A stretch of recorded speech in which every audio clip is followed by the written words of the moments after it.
Membahas bagaimana dampak pernikahan di usia dini, telah bergabung Amelia Elvina Dewi, psikolog remaja. Selamat siang Mbak Amelia. Halo, selamat siang.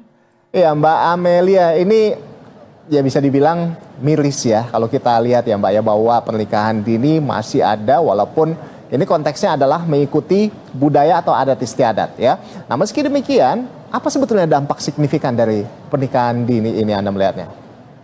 Baik, terima kasih. Jadi kalau masalah kita bicara tentang pernikahan dini, ini kan berkaitan dengan psikologis ya, dan bagaimana setiap orang itu siap untuk bisa membina rumah tangga. Karena yang namanya pernikahan itu sudah pasti ada aspek emosional, ada aspek psikologis, dan ada aspek yang namanya fisik.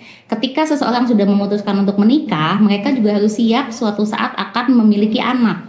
Ketika usianya belum mencukupi dari sisi fisik, reproduksi itu tidak akan bisa secara optimal. Itu salah satunya.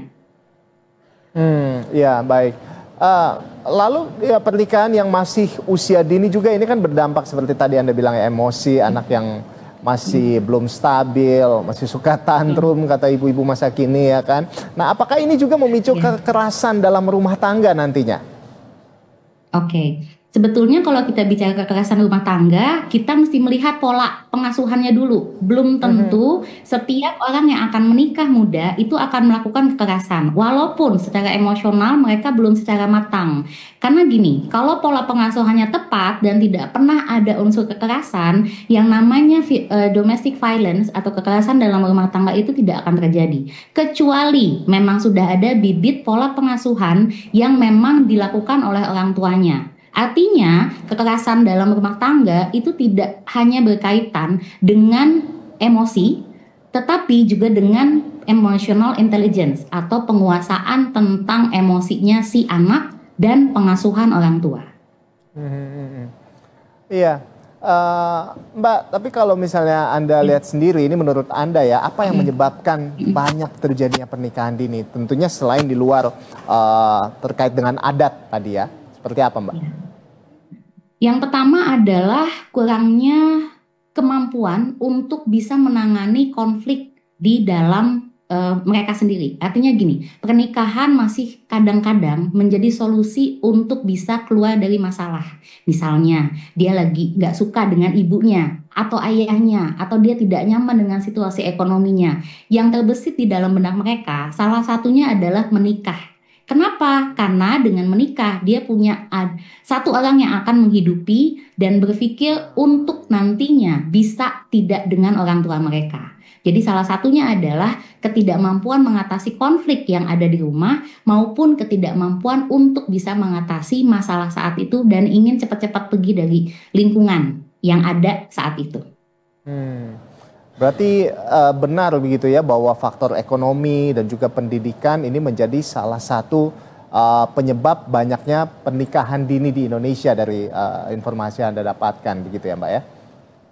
Sebetulnya bisa jadi salah satu faktor Mas. Kenapa? Karena memang tidak semua orang punya pemikiran untuk menyelesaikan masalahnya sendiri. Bisa saja orang yang memiliki ekonomi yang maaf ya tidak terlalu baik, dia nggak berpikir untuk menikah. Kenapa? Karena dia punya yang namanya keinginan untuk bisa memajukan keluarganya. Jadi artinya ekonomi ataupun pendidikan ini salah satu ya, saya tidak bilang ini menjadi faktor yang sangat signifikan karena itu bagaimana individunya. Ketika misalnya individu diminta untuk menikah karena adat, hanya si individu ini punya keinginan dan cita-cita, dia mau berusaha, mungkin dia menentang adat, namun dia tahu bahwa dia akan bisa membawa sesuatu. Nah, ini yang mesti memang dilihat lagi, gitu. Karena kalau kita ngomongin adat, kita kan bicara tentang keseluruhan ya, apa yang memang terjadi di dalam sosial, yang terjadi di dalam masyarakat.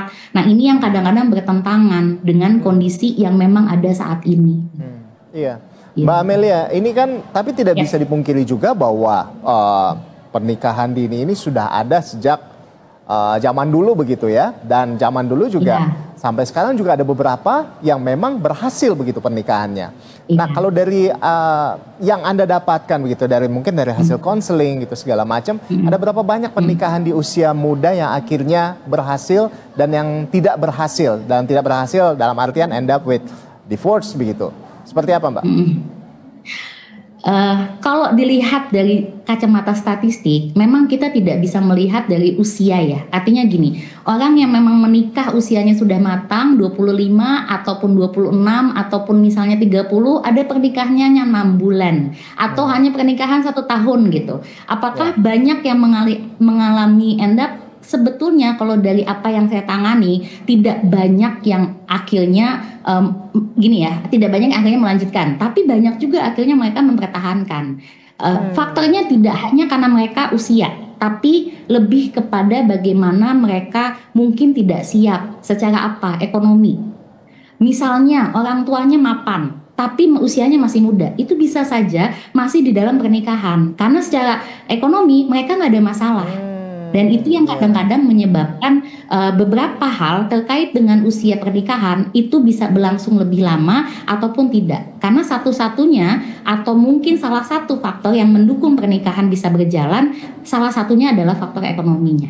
Gitu. Usia bisa dilakukan, mature enough-nya seseorang itu kan kadang-kadang bukan dari usia ya. Kita bisa lebih matang, lebih dewasa karena memang dia mengalami banyak hal gitu. Jadi artinya di sini kita lihat bahwa sebetulnya dalam pernikahan sebetulnya usia bukan menjadi faktor utama, tapi kedewasaan itu begitu ya. Bukan not even masalah ekonomi begitu ya. Bahkan ada banyak juga pernikahan dengan ekonomi yang melimpah bisa dikatakan seperti itu, tapi tetap gagal juga. Jadi artinya bukan sekedar usia, tapi lebih ke matangan atau kedewasaan pasangan ini menghadapi pernikahan begitu ya. Baik, terima kasih.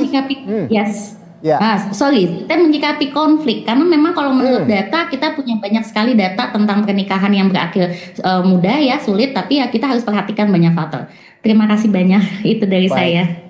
Terima kasih Mbak Amelia Alvina Dewi, psikolog remaja sudah bergabung bersama kami. Sebetulnya kita masih pengen ngobrol lebih panjang ya terkait dengan hal ini, tapi waktu juga yang memisahkan kita. Terima kasih Mbak sudah bergabung bersama kami. Salam sehat selalu.